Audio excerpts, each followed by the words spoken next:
Letting go is hard, especially when it's someone you thought would stay, someone you prayed for, someone you loved deeply. You shared pieces of yourself. You held space for their struggles. You saw a future. And now, it feels like you're walking away from something you were sure God gave you. So you ask Him, why would you let them walk away? Why does this hurt so much if I did everything right? Why would you ask me to let go of someone I love? Here's why. Because God sees what you don't, and He hears the conversations you never will. He knows where their heart is headed.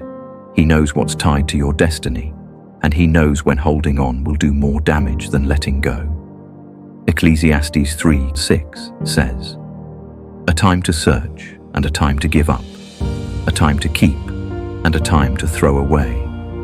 There is a time to fight for people, but there's also a time to surrender them. Not because they're bad, not because you're bitter, but because God is pruning your circle for where He's taking you next, and you can't receive what's ahead if your hands are full of who's behind." Isaiah 43:18-19 says, "Forget the former things, do not dwell on the past. See, I am doing a new thing, now it springs up.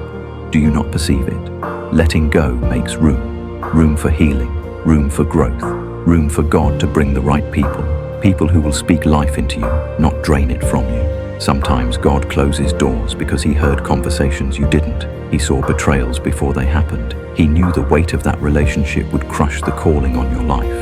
So He removes, not to punish, but to protect. Yes, it hurts. Yes, it feels like a loss.